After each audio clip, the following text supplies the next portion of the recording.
Welcome back to Thoughts from Underground. Last time we revealed the actual map. 3 axes, 8 octants. Every coherent metaphysical position occupies one specific region of this space. Today, we explore the first octant in detail. Personal monotheistic panentheism. One ultimate principle. That principle is conscious, and it both transcends and pervades creation simultaneously.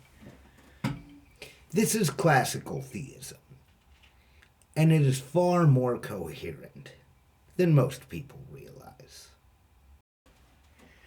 Watch what happens when you occupy this octant. You claim God is singular, one ultimate source from which all proceeds. Not many gods in competition, not distributed forces. One.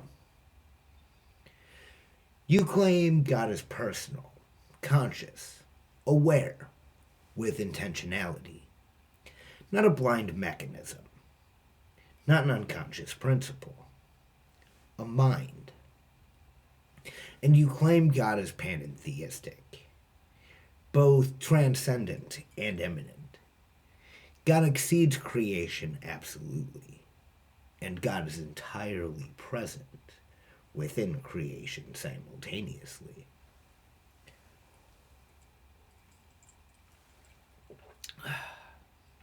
Most people think this is contradictory. How can one thing be both transcendent and immanent? How can consciousness be both beyond matter and entirely within matter? But watch. The moment you accept those 3 commitments, the contradictions resolve. Because you're not claiming God is partially transcendent and partially immanent. You're claiming God is fully both, entirely beyond, entirely within. Not distributed between these poles, but wholly present at both simultaneously. This is what classical theism actually claims, and it is internally coherent. The question is not whether the position is logically possible. The question is whether it is true. But that's a different argument.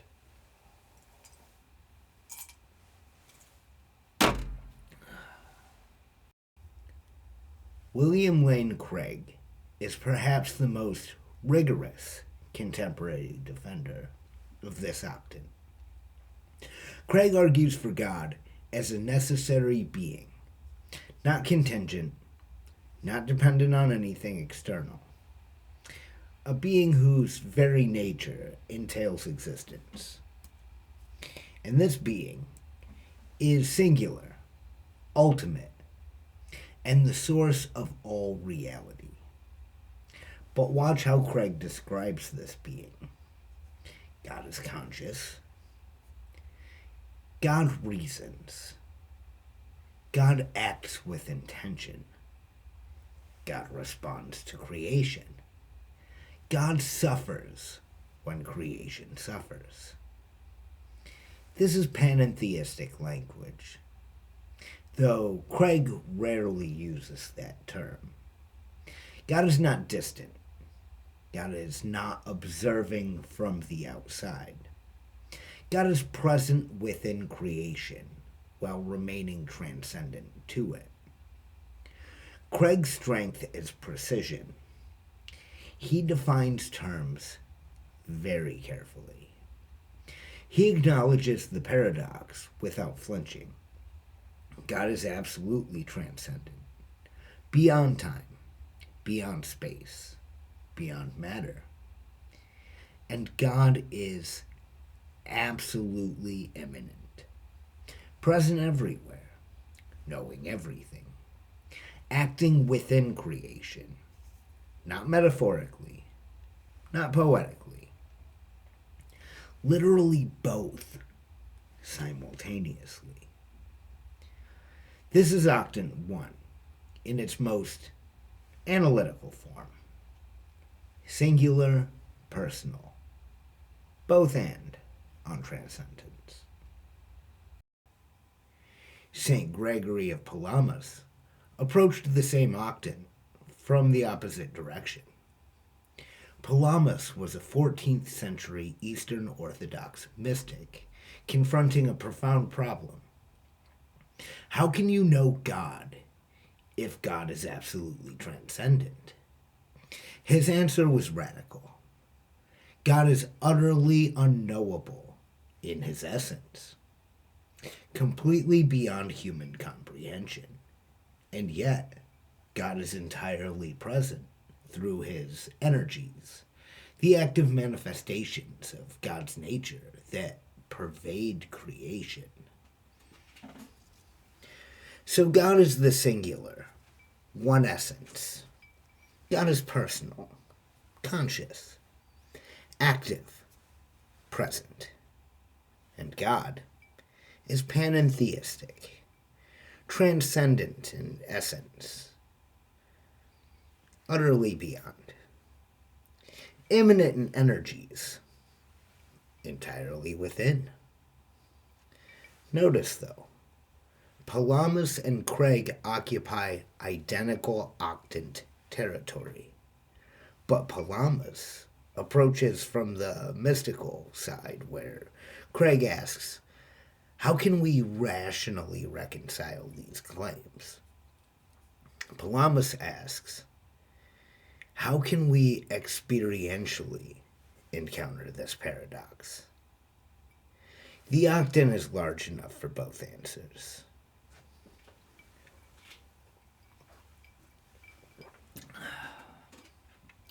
Palamas's contribution is crucial. He shows that the Octant isn't merely intellectually coherent. It's spiritually livable. You can encounter a God that is both utterly beyond you and entirely present within you. The paradox isn't a problem to solve. It's a reality to inhabit. Now here's where the Octant reveals its true power.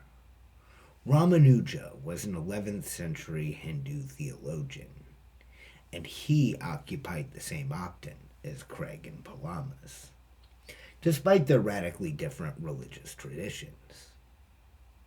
Ramanuja argued that Brahman, ultimate reality, is singular and conscious, but Brahman is not impersonal absolute.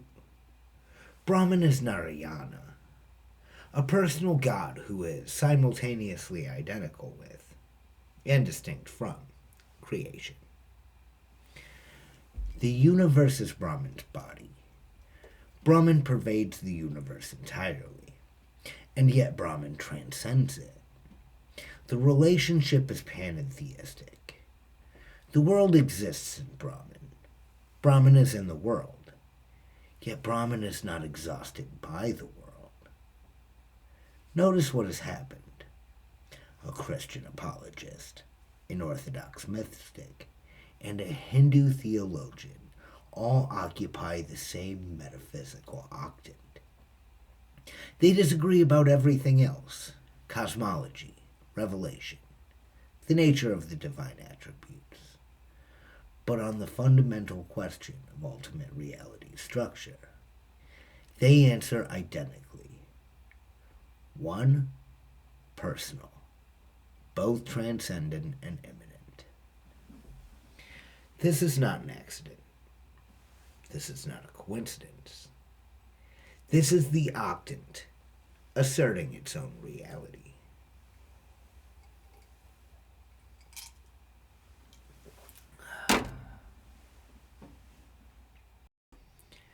What unifies Craig, Palamas, and Ramanuja, despite their differences?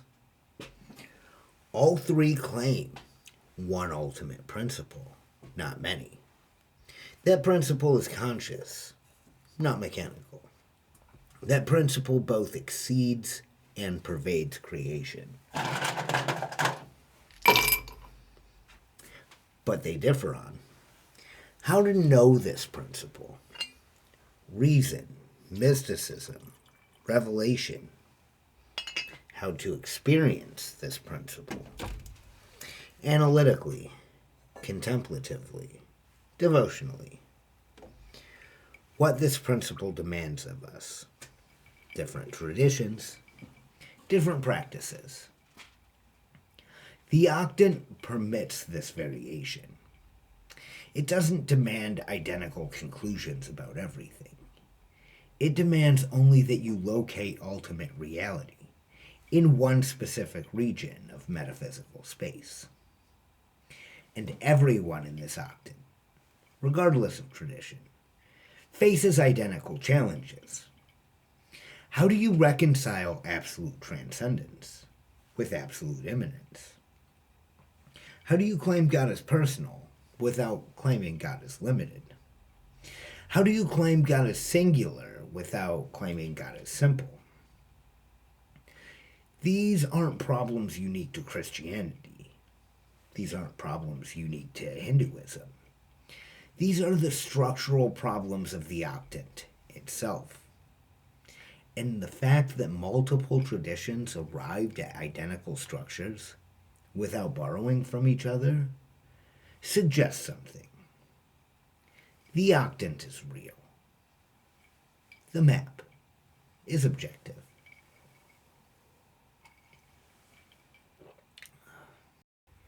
Now, what keeps you in this Octant rather than another?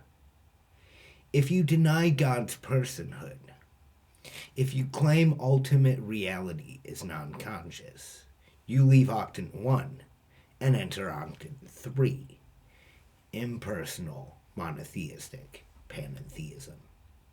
Spinoza's position.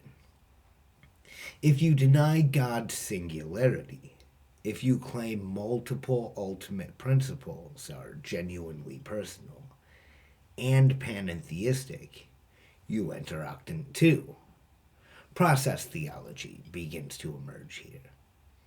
If you deny panentheism, if you claim God is either purely transcendent or purely immanent, not both, you drop to Octant 5, personal monotheistic pantheism.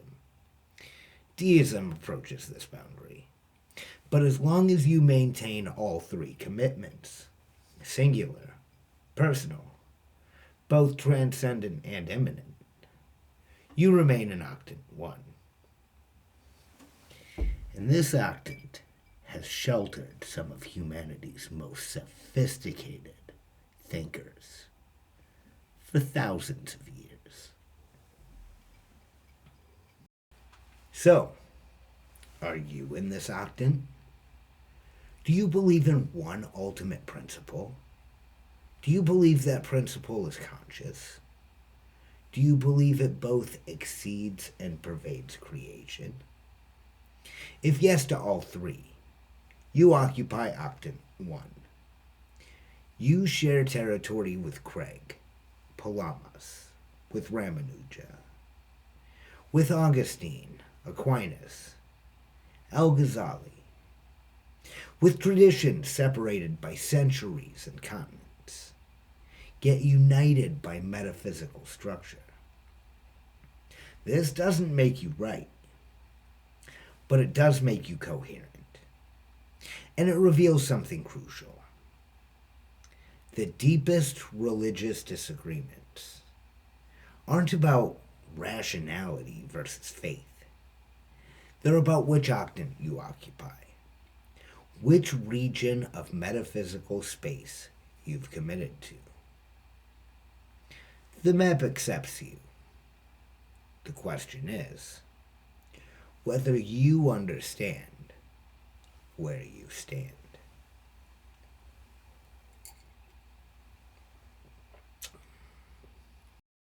Next, we'll explore Octant 2, personal, polytheistic panentheism. And here the map begins to hint at something the center of the space contains. Not one singular principle, but something far stranger. Until then, keep digging.